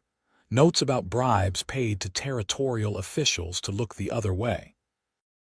Helena leafed through the ledger, her expression growing increasingly troubled. "There's so much here. How did he get away with it for so long? Fear, mostly. And money. Blackburn makes sure anyone who might oppose him either benefits from his operations or fears the consequences of speaking out." Adam carefully rewrapped the documents. This evidence, combined with testimony from Sheriff Miller and others willing to come forward, should be enough for Judge Wilson to issue warrants. A sudden whistle from outside froze them both. The sheriff's warning signal. "Someone's coming," Adam whispered, quickly extinguishing his lantern. Helena followed suit, plunging the cave into darkness. They stood motionless, straining to hear. From outside came the soft murmur of voices, then the unmistakable sound of boots on gravel multiple sets, approaching the canyon. "Diamond B hands," Adam breathed, barely audible. "They must have spotted our lights." Helena's hand found his in the darkness, squeezing tightly. "What do we do? Stay here. The entrance is well hidden. With luck, they'll pass by." But even as he said it, Adam knew their chances were slim. Diamond B riders wouldn't be patrolling this remote area at night without reason. Somehow, Blackburn had anticipated their move. The voices grew closer, snippets of conversation reaching them through the cave entrance. Said they'd be heading north. "Check the canyon thoroughly. Wants Norwood alive if possible." The last fragment confirmed Adam's fears. This wasn't a routine patrol, they were being hunted. Outside the cave, Sheriff Miller had concealed himself and the horses deeper in the trees. He could see 4 mounted men at the canyon entrance, carrying lanterns and rifles. The odds weren't good, especially if more riders were approaching from other directions. Inside the cave, Adam made a quick decision. "We need to find another way out." These old caves sometimes have multiple entrances. "But in the dark," Helena whispered anxiously, "we have no choice." He felt along the wall, moving deeper into the chamber. "Stay close to me. Feel for any draft or current of air that might indicate another opening." They moved cautiously in the pitch darkness, hands extended to avoid obstacles. The cave seemed to narrow, then unexpectedly opened into another chamber. A faint glow of moonlight revealed a small opening high on the far wall, possibly large enough for a person to squeeze through. "There," Adam whispered, pointing. "That might lead outside the canyon." A shout from the direction they'd come spurred them to move faster. "They found the entrance," Helena gasped. Adam helped her climb toward the opening, boosting her up the rocky wall until she could reach the narrow gap. She wiggled through with difficulty, then called back softly. "It leads to a ledge outside the canyon wall. I think we can climb down."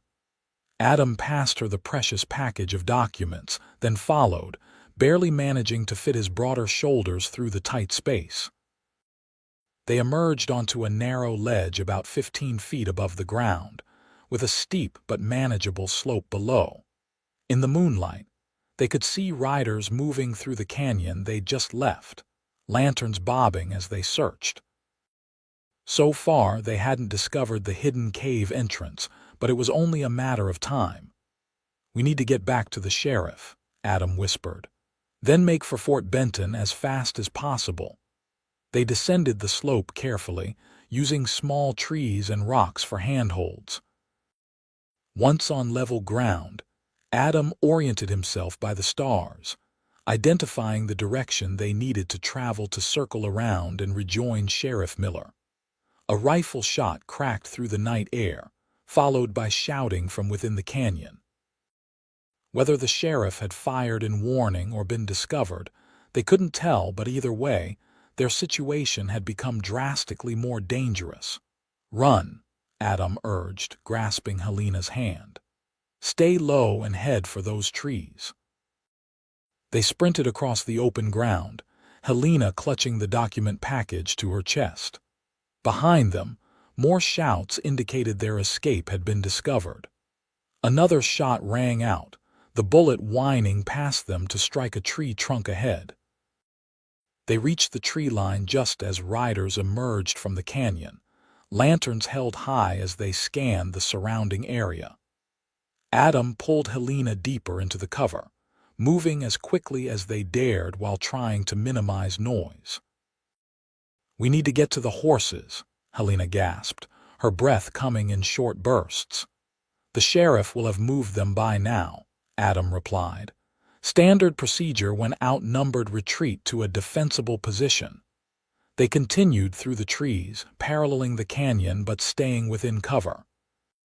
After several tense minutes, a soft whistle came from their left, the sheriff's signal. They changed course, moving toward the sound. They found Miller with all 3 horses in a small clearing, his rifle at the ready. "Thank God," he breathed when they emerged from the shadows. "I heard shooting." "Diamond B riders," Adam confirmed, passing the document package to the sheriff. "At least 4, maybe more. They were waiting for us." Miller cursed softly. "Someone in town must have talked." "We need to get back to Fort Benton immediately. It's our only chance to get these documents to Judge Wilson before Blackburn can stop us." They mounted quickly, Helena's hands trembling as she gathered her reins. Behind them, they could hear the riders regrouping, voices calling to each other as they organized a search pattern. "We'll head west first," Adam decided. "Draw them away from the direct route to town, then circle back once we've lost them." The sheriff nodded agreement. "Lead on." "I'll bring up the rear." They set off at a careful trot, moving as quietly as possible while putting distance between themselves and their pursuers. Helena rode between the 2 men, her back straight despite her fear, her eyes constantly scanning the darkness ahead.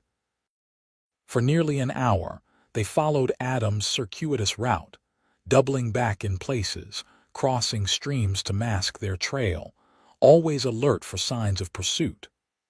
Gradually, the sounds of the Diamond B riders faded, though none of them believed for a moment that the hunt had been abandoned.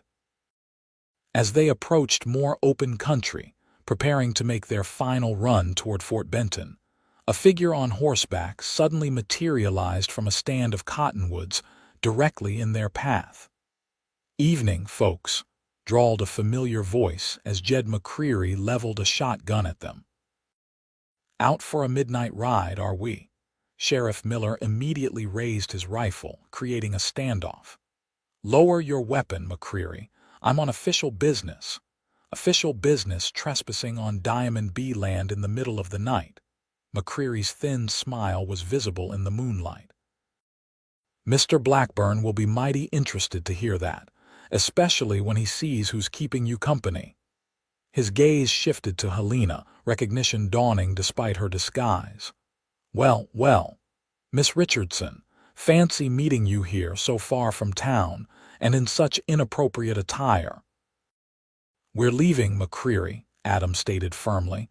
"Stand aside." "I don't think so, Norwood." McCreary's shotgun remained steady. "Mr. Blackburn gave very specific instructions regarding you and his bride-to-be." The standoff held for a tense moment, no one willing to make the first move. Then, without warning, Helena urged her horse forward, directly toward McCreary. "Miss Richardson," Sheriff Miller called in alarm. McCreary's attention wavered for just a second, enough for the sheriff to fire a shot that struck the gunman's arm. The shotgun discharged harmlessly into the ground as McCreary cried out in pain and surprise. "Go!" Adam shouted, spurring his horse forward. Helena had already galloped past the wounded man, heading for the open prairie beyond.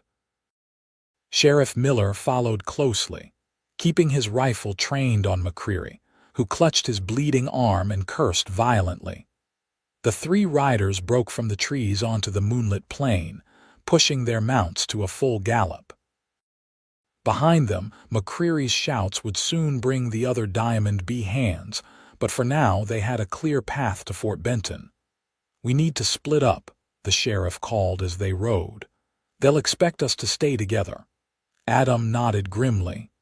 "You take the documents straight to Judge Wilson. Helena and I will create a diversion, draw them away from town if possible." "Be careful," Miller warned. "Blackburn won't give up easily." At the next fork in the trail, the sheriff veered northwest toward Fort Benton while Adam and Helena continued west. The strategy was risky. Helena would be safer with the sheriff, but Adam knew that Blackburn's men would focus their pursuit on him, especially if they believed he still carried the incriminating documents. "Are you all right?" he called to Helena as they rode side by side across the moonlit prairie. "Yes," she replied, her voice steady despite everything they'd endured. "Where are we heading?" "The old Wilkins place. It's abandoned but still has walls and a roof. We can shelter there until morning, then make our way back to town once the sheriff has had time to present the evidence to Judge Wilson." They rode hard for another hour, eventually reaching a dilapidated homestead nestled against a rocky hillside. The Wilkins family had abandoned it years earlier after successive crop failures, leaving behind a sturdy cabin and small barn that had withstood Montana's harsh seasons surprisingly well. Adam led Helena to the barn, where they concealed their horses before making their way cautiously to the cabin. Inside, dust covered everything, but the basic structure remained sound. Adam barred the door and checked the two small windows, ensuring they could provide both ventilation and escape routes if needed. "We should be safe here until morning," he said, finally allowing himself to relax slightly. "The sheriff will reach town within the hour, and Judge Wilson can issue warrants immediately if the evidence is as compelling as I believe it is." Helena sank onto a bench by the cold hearth, the events of the night catching up with her. "And if it isn't enough? If Blackburn somehow prevents the judge from acting, then we'll find another way," Adam promised, kneeling before her and taking her hands. "I won't let you marry him, Helena, not while I'm alive to prevent it." She looked into his eyes, seeing the determination there, the unwavering commitment. Despite their desperate circumstances, a sense of peace settled over her. "I believe you," she whispered. Then, with a small smile, "This isn't exactly how I imagined spending time alone with you after your return." Adam chuckled, the tension between them easing slightly. "No, what did you imagine?" "Something with fewer armed pursuers, perhaps. Maybe a picnic by the river or a dance in town." Her smile faded. "I wrote to you, you know, after you left. Father intercepted the letter. I wondered," Adam admitted. "When I received no reply, I thought perhaps your feelings had changed." "Never." She reached up to touch his face gently. "I would have waited forever." The tenderness of the moment was shattered by the distant sound of hoofbeats. Adam moved quickly to the window, peering through a gap in the shutters. "Riders," he confirmed grimly. "At least 6 coming from the east." Helena joined him at the window, her brief moment of contentment replaced by renewed fear. "How did they find us so quickly? They know this territory better than anyone, and they're motivated."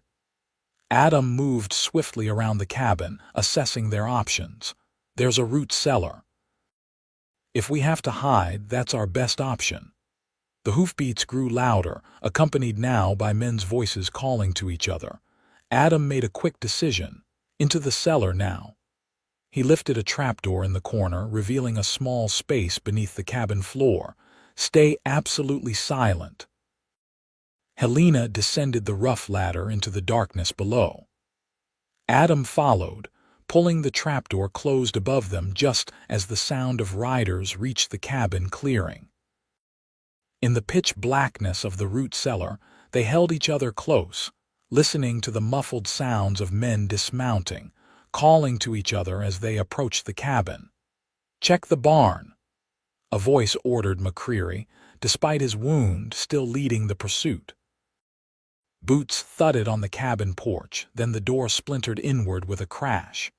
Above them, men moved around the small space, overturning furniture, searching thoroughly. "No one here, Jed," a voice reported. "But look at this dust, someone's been moving around recently." "Check outside again," McCreary commanded. "They can't have gone far." For endless minutes they listened to the search continuing above and around them. Finally, the voices began to recede as the men regrouped outside. "They must have continued west," someone suggested. "Heading for the territorial border, maybe. Mr. Blackburn wants them found," McCreary insisted. "Especially the woman. Split up Tanner and Edwards, continue west. Harrison, head south toward the river. The rest of you come with me back toward town. They might try to circle around." The sound of hoofbeats gradually faded as the riders departed in different directions. Still, Adam and Helena remained motionless in their hiding place for several more minutes, ensuring the departure wasn't a ruse to draw them out. Finally, Adam pushed open the trapdoor cautiously, confirming the cabin was empty before helping Helena up from the cellar. The interior was in disarray, furniture overturned, the few remaining household items scattered across the floor. "What now?" Helena asked, brushing dust from her clothes. "We wait until first light, then head straight for Fort Benton," Adam decided. By then, the sheriff should have reached Judge Wilson, and there might already be warrants issued for Blackburn's arrest. Helena nodded wearily. "And if they catch us before then?" "They won't," Adam assured her, though both knew it was a promise he might not be able to keep. "Try to rest. I'll keep watch." As Helena curled up on an old blanket Adam found in a trunk, he positioned himself by the window, rifle ready, his thoughts racing as he planned their next move. The confrontation with Blackburn was coming to a head faster than anticipated. By this time tomorrow, everything would be resolved one way or another. Dawn broke over the eastern plains, painting the sky in shades of pink and gold. Adam, who had maintained his vigil through the night, gently woke Helena as the first rays of sunlight streamed through the cabin's dusty windows. "Time to go," he said softly. "We need to reach Fort Benton before Blackburn can regroup." Helena rose quickly, her face showing the strain of their ordeal but her eyes clear and determined. "Do you think the sheriff made it back safely?" "I believe so. Miller knows this country as well as anyone, and he had a good head start." Adam helped her to her feet. "With luck, Judge Wilson already has the evidence and is preparing warrants." They retrieved their horses from the barn, finding the animals rested and ready for the final leg of their journey. As they mounted, Adam scanned the surrounding countryside carefully, alert for any sign of Diamond B riders. The landscape appeared peaceful in the morning light, but he knew appearances could be deceiving. "We'll take the creek path," he decided. "It's longer but offers more cover." They rode at a steady pace, conserving their horses' strength while making good time toward Fort Benton. The creek path wound through stands of cottonwood and willow, following a tributary of the Missouri that eventually led to the settlement. The morning air was crisp, the sky clear, a beautiful day that belied the danger they still faced. After an hour of riding, the familiar silhouette of Fort Benton appeared on the horizon. Smoke rose from chimneys, and they could make out tiny figures moving about the streets as the town began its daily routines. "We made it," Helena said with relieved wonder.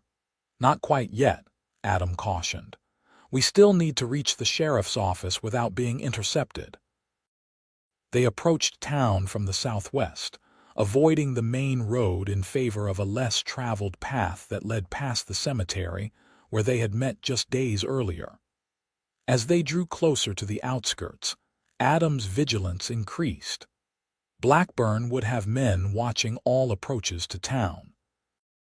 His caution proved warranted when they crested a small rise and spotted two riders positioned where the path joined a wider road leading into Fort Benton. Diamond B hands, unmistakably on lookout duty. "Back," Adam whispered, guiding his horse into a thicket of brush. Helena followed immediately, and they waited in silence as one of the riders stood in his stirrups, scanning the area where they'd been visible moments before. "Did you see something?" the second rider asked. "Thought I did. Movement on the ridge, probably deer." "Been nothing but false alarms all night." The first rider settled back into his saddle but remained alert, eyes fixed on the ridge where Adam and Helena were concealed. "We'll need another way in," Adam murmured. "The river path, perhaps." They backtracked carefully, keeping to low ground and using trees for cover whenever possible. The river path was a narrow trail that followed the Missouri's edge, occasionally disappearing beneath the water when the river ran high. Today, with the river at moderate levels, the path was passable but treacherous in places. "Stay close to the bank," Adam advised as they picked their way along the muddy trail. "If we have to, we can leave the horses and proceed on foot for the last stretch." As they rounded a bend in the river, Fort Benton came fully into view. From this angle, they could see activity on the waterfront steamboats docked at the landing, men unloading cargo, the usual bustle of a river port.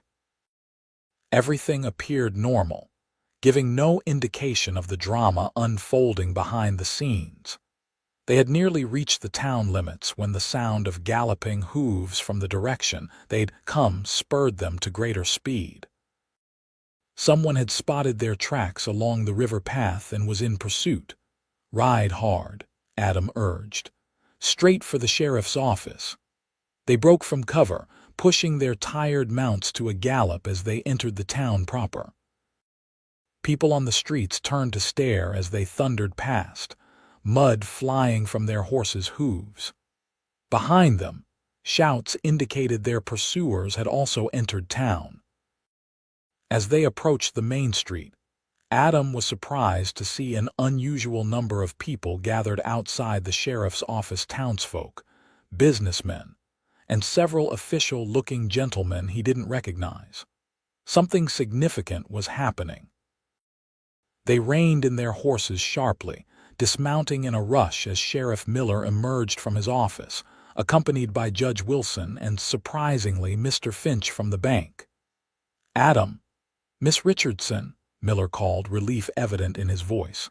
"Thank God you're safe. We've been sending out search parties since dawn.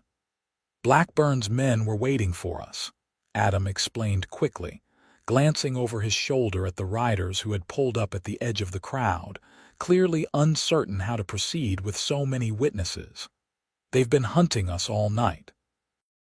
Judge Wilson stepped forward, his dignified presence commanding immediate attention.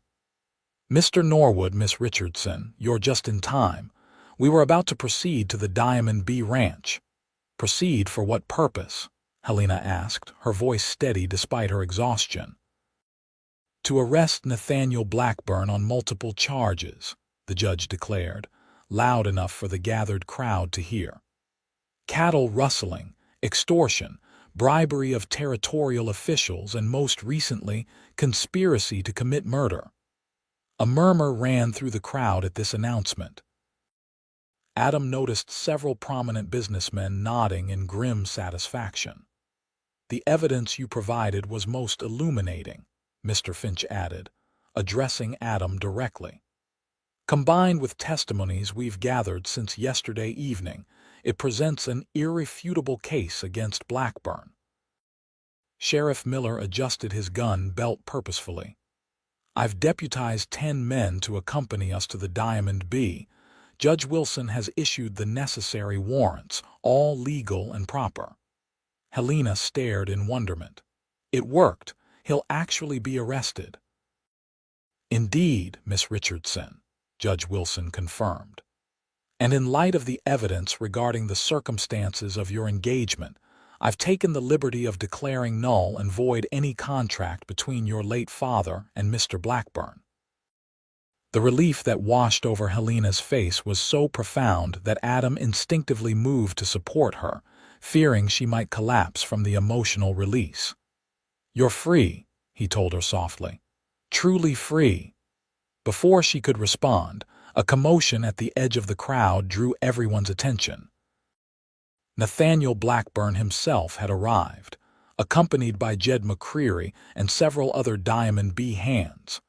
The rancher's normally composed face was tight with fury as he dismounted and strode toward the gathering. "What is the meaning of this?" he demanded, addressing Judge Wilson directly. "I understand you've been spreading libelous accusations about me, Wilson." The judge stood his ground impressively. "Not accusations, Blackburn, charges, formal and documented with sufficient evidence to convict you many times over." Blackburn's cold gaze swept the crowd, lingering on Helena and Adam with particular malice. "This is absurd. Based on what?" "The vengeful fabrications of a disgruntled former employee, based on your own records," Sheriff Miller replied, producing the leather-bound ledger from his desk. "Financial transactions documenting bribes, payments to men who intimidated or drove off neighboring ranchers, receipts for cattle that mysteriously disappeared from other spreads and appeared in your herds, plus testimony from over a dozen witnesses," Judge Wilson added, "including several territorial officials who have decided cooperation with the law is preferable to sharing your fate." For the first time, uncertainty flickered in Blackburn's eyes. He glanced at McCreary, who had gone noticeably pale. "This is a conspiracy," Blackburn insisted, though with less conviction. "An attempt to undermine the largest and most successful ranch in the territory." "It's justice," Adam stated clearly, stepping forward. "Long overdue." Blackburn's composure finally cracked. With surprising speed for a man his age, he drew a derringer from inside his coat and lunged toward Helena. "If I'm ruined, she'll not benefit from it." Sheriff Miller's reaction was instant. His pistol cleared its holster and fired in one fluid motion. Blackburn staggered backward, the derringer discharging harmlessly into the ground as he collapsed. The crowd erupted in chaos, women screaming, men shouting, Diamond B hands reaching uncertainly for their weapons before thinking better of it as the sheriff's deputies trained rifles on them. Judge Wilson's authoritative voice cut through the tumult. "Order! Maintain order!" As the commotion subsided, Dr. Reynolds pushed through the crowd to kneel beside Blackburn's motionless form. After a brief examination, he looked up with a grave expression. "He's dead, shot through the heart." A hush fell over the gathered townsfolk. Sheriff Miller holstered his weapon slowly, his face somber but resolute. "I had no choice, Judge. He was about to shoot Miss Richardson." "Multiple witnesses confirm your account, Sheriff," Judge Wilson assured him. "You acted in defense of an innocent civilian. There will be no charges." McCreary and the other Diamond B hands were quickly disarmed and placed under arrest as accessories to Blackburn's crimes. As they were led away, Helena turned to Adam, her eyes wide with the sudden, stunning realization that it was truly over. "I can hardly believe it," she whispered. "After everything, it ended so quickly." Adam drew her gently away from the crowd, finding a quiet spot on the boardwalk where they could process the momentous events. "Are you all right?" She nodded slowly. "I think so. I feel numb mostly and relieved, so incredibly relieved." "You're free," Adam reminded her, taking her hands in his. "Free to make your own choices now. a small smile touched her lips. "My first choice is simple. I choose you, Adam Norwood, if you'll still have me." His answer was a kiss, tender at first, then deepening with all the emotion they'd held in check during their ordeal. When they finally parted, breathless and oblivious to the curious glances from passers-by, Adam rested his forehead against hers. "I love you, Helena Richardson. I have since that first dance 3 years ago. Will you marry me? Not because of contracts or arrangements, but because it's what we both want." "Yes," she replied without hesitation. 1,000 times yes. In the days that followed, Fort Benton buzzed with the aftermath of what quickly became known as the Blackburn affair. The evidence recovered from the cave led to multiple arrests, including several territorial officials who had accepted bribes. Judge Wilson, determined to restore justice to the region, presided over hearings that exposed the full extent of Blackburn's criminal empire.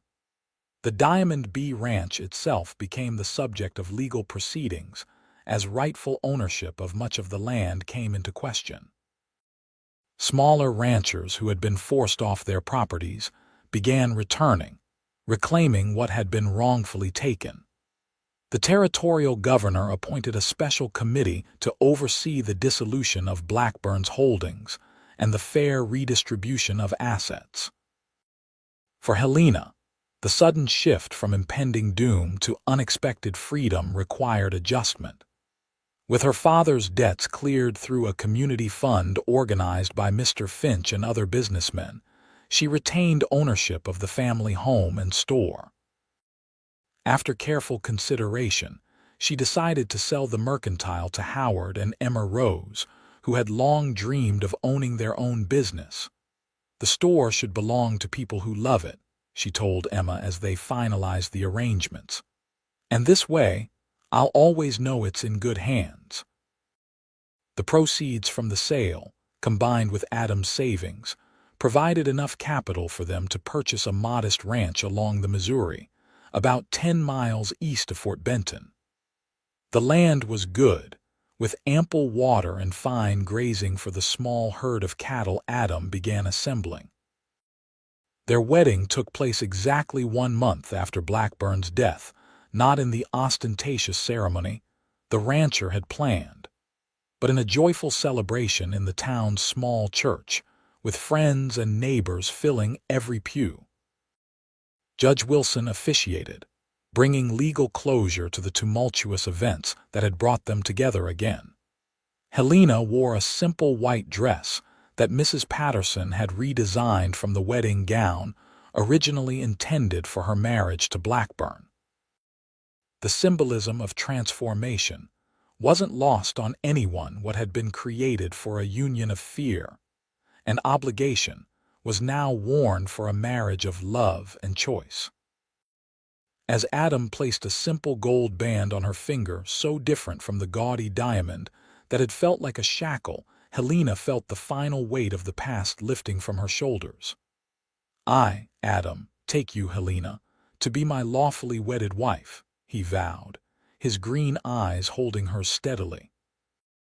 "To have and to hold, from this day forward, for better or worse, for richer or poorer, in sickness and in health, to love and to cherish, until death do us part." When Helena repeated the same words, her voice rang clear and confident through the church.